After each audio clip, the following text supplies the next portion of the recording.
Welcome back viewers on health matters. Viewers ہم بات کر رہے تھے آنکالوجی کے اوپر جو کہ ہے کینسر، جس کے اوپر ہمارے ڈاکٹر صاحب ہمیں اور ڈیٹیلس میں بتائیں گے اسکریننگ کے اوپر.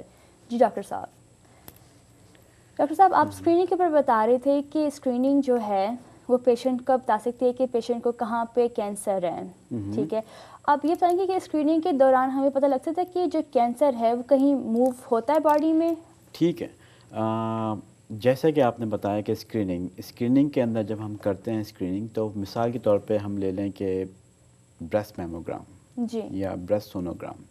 ٹھیک ہے، تو اس سے پہلے کہ ریکمنڈیشن یہ بھی ہے کہ ایوری فیمیل کو منتھلی فزیکل بریسٹ ایگزامینیشن کرنا ہوتا ہے. ٹھیک جی ہے، تاکہ اس کو اندازہ ہو کہ اگر کوئی چیز اس کو محسوس ہوئی ہے تو اس سے پہلے کہ وہ میموگرام یا سونوگرام کا ویٹ کرے، اس سے پہلے ہی وہ اپنے پرائمری کیئر ڈاکٹر یا اپنے فیملی ڈاکٹر سے رجوع کرے، جی تاکہ اس کی آپ کی وہاں پہ میموگرام یا سونوگرام کر سکیں، تاکہ ڈیٹیکٹ کر سکیں ہو کیا رہا ہے. جی اس کے بعد جب آپ میموگرام سونوگرام کرتے ہیں اس کے اوپر اندازہ ہو جاتا ہے ہمارے کو جی کہ کچھ فرض کریں میموگرام اور اس کے سمٹم پیشنٹ کے، جی مثال کے طور پہ سیویئر بیک پین ہو رہا ہے، ہمیں اندازہ ہوتا ہے کہ کیا پتہ کینسر بون میں چلا گیا، یہ جی شارٹنیس آف بریتھ بہت ہو رہی ہے، پھر کینسر میں لنگ میں نہ چلا جی گیا ہو.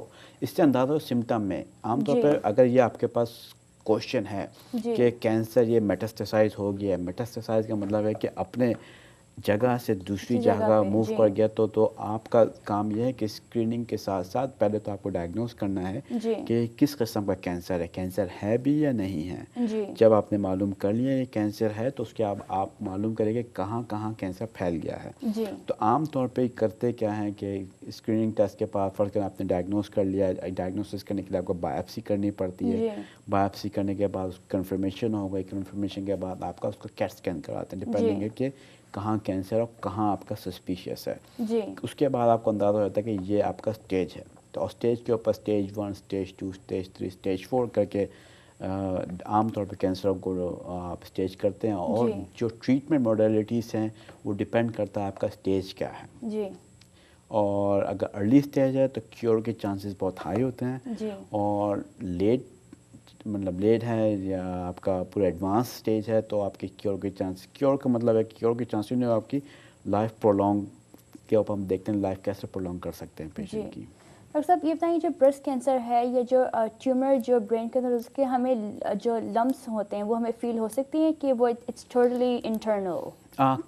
عام طور پہ لمپ آپ محسوس کر سکتے ہیں. جی کبھی ایسا ہوتا ہے کہ لمپ آپ محسوس نہیں کر سکتے کیونکہ ان کا سائز نہ کم ہوتا ہے، جی چھوٹا ہوتا ہے. عام طور پہ ایسا بھی ہوتا ہے کہ میموگرام اور سونوگرام جو کہ میں نے ذکر کیا جو کہ جی بریسٹ کی اسکریننگ کے لیے ہے، عام طور پہ یہ ہوتا ہے کہ 10% آف ٹائم یہ ہوتا ہے کہ وہاں سے بھی آپ کو ڈیٹیکٹ نہیں کر پاتا کیونکہ اس کی سینسٹیوٹی اس کو ڈیٹیکٹ نہیں کر سکی. جی اور پر آپ کے پاس سمٹم ہے یا فزیکل ایگزامینیشن میں آپ کے پاس کوئی میس ہے یا کوئی لمپ ہے، جی تو آپ کو اس کے لیے پرسو کرنا پڑتا ہے اور اس کی جی بایوپسی کرنی پڑتی ہے دیکھنے کے لیے کہ کیا ہے. جی اور ہائیلی سسپیشیس ہے یا کوئی ایسی فیملی ہسٹری ہے پیشنٹ کی تو عام طور پہ ایم آر آئی بھی کیا جاتا ہے کہ جو کہ ویری سینسیٹیو ہوتا ہے بریسٹ کینسر کو ڈیٹیکٹ کرنے کے لیے، جو کہ عام طور پر ریکمنڈیڈ نہیں until unless you are a very high risk. جی جو سر میں ٹیومر ہوتا ہے اس کی جو لمپس یا کچھ ایسا سر پہ فیل ہوتا ہے کہ جب بندہ سوتا ہو یا سائڈ پہ کہیں سر رکھ کے کچھ پرابلم، کوئی پین، کوئی ایک ایسے کچھ سمٹمز پیشنٹ کو محسوس ہوتے اچھا، ہیں؟ پہلے بیفور ہم اگر اس پہ جائیں ہم لوگ کہ جی سر کے برین کی بات کریں، جی سر کے برین کے کینسر کی جی کہ یہ اس کی سمٹم کیا ہیں اور کیا ہوتا ہے. جی تو پہلی بات یہ کہ دیکھنا یہ ہوتا ہے کہ اگر آپ کو کینسر ہے برین میں ڈیٹیکٹ ہو گیا ہے. جی ابھی میں بتاؤں گا کیسے ڈیٹیکٹ ہوا کہ فرض کریں آپ کو سیویئر ہیڈ ایک ہو رہا ہے، nausea, vomiting, blurred vision, symptom ہے کہ انکریز پریشر ہو گیا آپ کے برین کے مطلب آپ کی کیوٹی کے اندر.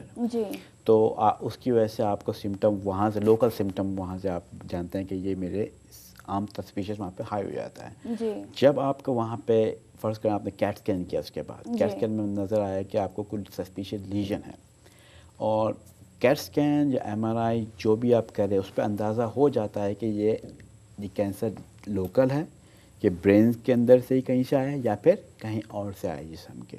جی تو اس کے اوپر پھر ہم بات کرتے ہیں کہ کیا ہم اس کو کیور کر سکتے ہیں، مثال کے طور پہ کہ ہم اس کی سرجری کر کے نکال سکتے ہیں جی. یا پھر اتنا زیادہ ہے کہ آپ اس کو مطلب ہے کہ سرجری نہیں کر سکتے، کیونکہ اگر آپ کی 10 جگہ آپ کے پاس میس ہے، ٹیومر جی. نوڈیول ہے، تو آپ اس کو نہیں کر سکتے. جی. اور یہ بھی دیکھا جاتا ہے کہ اتنا سا لمپ ہے، پیشنٹ کا پرفارمنس اسٹیٹس کیا ہے اوور جی. آل، کہ سرجری کرنے کے قابل ہے یا نہیں ہے. جی. فرض کریں کہ اگر وہ اتنا کلینکلی اسٹیبل نہیں ہے جی. تو وہ سرجری اس کی نہیں ہوگی. پھر ایسا نہیں ہوتا کہ پھر آپ کا نیکسٹ اسٹیپ کیا ہوتا ہے کہ ٹریٹ کیا کریں گے اس کو، ڈپینڈنگ کہ کینسر کس قسم کا ہے. جی. اور فرض کریں کہ اگر کینسر ہے کہ لوکل ہے اور 2 نوڈیول ہیں، جی. تو عام طور پہ سرجری آپ نیورو سرجری کو انوالو کر کے اور آپ نکال دیتے ہیں. اس کے بعد پھر ڈیپینڈ کرتا ہے ٹائپ کیا ہے. جی. ٹائپ کرنے کے بعد پھر آپ دیکھتے ہیں کہ اس کو ریڈیشن دینا ہے یا جی. نہیں دینا ہے. جی ڈاکٹر صاحب، آپ نے ابھی بولا ہے کہ ٹائپ کیا ہے، کینسر کے کتنے ٹائپس ہیں؟ کینسر ٹائپس تو لا تعداد کہوں گا میں، کیونکہ جسم کے کسی بھی حصے میں کہیں پہ بھی ان ریگولیٹڈ گروتھ ہو گئی تو وہ کینسر بن جاتا ہے. ٹھیک ہے. جی. تو اور ہر مثال کے طور پہ لنگ کا لے لیں آپ، جی. لنگ کے اندر بھی فرض کریں کہ ڈفرینٹ ٹائپ کے کینسر ہوتے ہیں، اور ہر ٹائپ، اب آپ کا کوشچن یہ ہونا چاہیے کہ اگر ٹائپ ڈفرینٹ کیا مطلب ہے اس کا. جی. ٹائپ ڈفرینٹ کا مطلب یہ ہے کہ وہ بیہیو کیسے کرے گا، جی. اس کی پروگنوسس کیسی چلے گی اور اس کی ٹریٹمنٹ کیسی ہوگی. جی.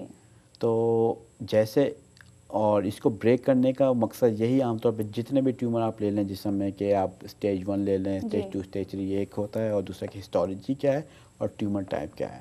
کہ برین میں فرض کر لے لیں تو پہلا کرائٹیریا یہ ہے کہ برین میں کہ آیا کہاں سے کینسر، یہ برین کا لوکل کینسر ہے جی. یا پھر کہیں اور سے جسم کے میں سے آیا ہے، ٹریول کر کے. ٹریول کر کے جی. آیا ہے، جو کہ چانسز ہوتا ہے کہ ٹریول کر جاتا ہے. جی. ڈاکٹر صاحب، آپ بتائیں کہ کینسر مینجمنٹ کیا ہے؟ ان جنرل مینجمنٹ یہ ہے کہ فرض کریں کہ میرے پاس پیشنٹ ہے، جی. آیا ہے localized stage 2، most likely biopsy ہو گئی ہے اس کی، کینسر ہو گیا ہے ڈائگنوس، اور اب کرنا کیا ہے. جی. اور کرنا یہ ہے کہ فرض کریں کہ کولون میں ہے، اسٹمک، مطلب آپ کولون لے لیں، انٹسٹین لے لیں. جی. تو اگر کینسر ہمیں دکھ رہا ہے کہ لوکلائز ہے جی. اور کہیں اور پہ آپ کو نہیں دکھ رہا ہے، جی. میٹاسٹاسائز نہیں ہوا، تو آپ جی. اس کو کوشش کریں گے سرجری کر کے نکالیں. جی. سرجری کرنے کے بعد آپ کو اندازہ ہو جاتا ہے کہ یہ اس کے رسک فیکٹر کیا ہیں، اس کے کہ ریکرنس کے. جی. ہسٹولوجی آپ کو بتا دیتی ہے جی. کہ کیا رسک فیکٹر. اس کے بعد آپ ڈیسائیڈ کرتے ہیں اس کو فیوچر ریکرنس سے کیسے بچانا ہے، پریونٹ کیسے کرنا ہے. جی. ٹھیک ہے. یہ ہمارا مینجمنٹ کا یہ جو آپ کا یہ مطلب ہے کہ آپ کہیں گے کہ کرائٹیریا ہر قسم کے کینسر کے لیے آپ یہی سوچیں گے کہ کہاں ہے، ہسٹولوجی کیا ہے اور اسٹیج کیا ہے. پھر آپ اس کے بعد بات کریں گے مینجمنٹ پہ، کس طریقے کی مینجمنٹ چلے گی. جی. اور جو کسی قسم کا کینسر ہو، جی. یہ ایک اچھی بات یہ ہے کہ یہ ہول یو ایس کے اندر ایک گائیڈ لائن ہے، اس کو ہم بولتے ہیں NCCN گائیڈ لائن، جی. جو کہ عام طور پر ریکمنڈیشن ہوتی ہیں فرام نیٹ ورک کی طرف سے کہ اس کینسر کو کس طرح مینیج کرنا ہے. جی. کچھ چیزیں ایسی ہوتی ہیں کہ آپ ادھر سے ادھر آپ کو موو ہونا پڑتا ہے، کیونکہ ڈپینڈ کرتا ہے پیشنٹ کے کیا سمٹم ہے، کنڈیشن کیا ہے. تو آپ اس کو ہم فالو کر کے عام طور پہ یہ ٹریٹمنٹ اس کا کنٹینیو رکھتے ہیں پیشنٹ کا. ڈاکٹر صاحب، یہ تو ہماری ساری باتیں تھیں آنکالوجی کے اوپر. ڈاکٹر صاحب، آپ یہ بتائیں کہ what did inspire you to get into this specific profession of hematology and oncology? اس کا اتنا آسان جواب نہیں ہے کہ میں بول دوں کہ آپ کو کہ اس وجہ سے میں انسپائر ہوا تھا. کچھ چیزیں یہ ہوتی کہ اسکول کے زمانے سے، یہ فیملی کے زمانے سے، کہ فیملی میں آپ کا کیا ہے کیا نہیں. فیملی میں کچھ ڈیتھ ہوئی تھی، اس زمانے میں اتنی اویئرنیس نہیں تھی کہ کیا ہے کیا نہیں ہے. پھر اسکول میں گئے، اسکول میں انٹرسٹ تھوڑا بڑھا کہ ہے کیا. کیونکہ جب بھی آپ پیشنٹ دیکھتے ہیں کہ اس میں عام طور پہ یہ دکھتا ہے کہ پیشنٹ نا امید ہو جاتا ہے، سمجھ میں لگتا ہے کہ اب کچھ نہیں رہا. تو ایسی بات نہیں ہے، کیونکہ آج کل کے دور میں اتنی ایڈوانسمنٹ آ گئی ہے کہ اتنی موڈیلٹیز آ گئی ہیں جو کہ آپ کو کیور، ڈپینڈ کرتا ہے کہ کیور نہیں ہے تو ایٹ لیسٹ لائف پرولونگ کر سکتے ہیں آپ اس کی. ٹھیک ہے. تو وہی میرا تھا کہ انسپائریشن وہیں سے تھا کہ میں ایسی کوئی چیز کروں کہ ان سے ان کو تھوڑی ہیلپ ہو اور میرے کو سیٹسفیکشن زیادہ ہو اس سے. جی ڈاکٹر صاحب یہ بتائیں کہ ہاؤ ڈز اٹ فیل جب کوئی پیشنٹ آپ کے کہتا ہے کہ آئی ایم سیٹسفائڈ اور I feel good for this treatment, do you feel convinced and satisfied کہ جو آپ نے اتنی دیر سے ایجوکیشن کی ہے، جو اتنی راتیں آپ نے جا کے جو گزاری ہیں، کہ اس کا کوئی پھل سامنے آ رہا ہے؟ پھل تو سامنے آ رہا ہے. بہت خوشی ہوتی ہے کہ آپ کے سامنے کوئی بہت پریشان اور بہت ہی نا امیدی کے حالت میں بیٹھا ہوا ہو اور آپ اس کو بتائیں کہ نہیں ایسا ہو سکتا ہے، ایسا ہوتا ہے، پھر وہ back to normal lifestyle پہ جاتا ہے، تو بہت بڑی اچیومنٹ آپ کو لگتی ہے کہ یہ آپ نے بہت بڑا کیا اور بہت خوشی ہوتی ہے اس سے آپ کو.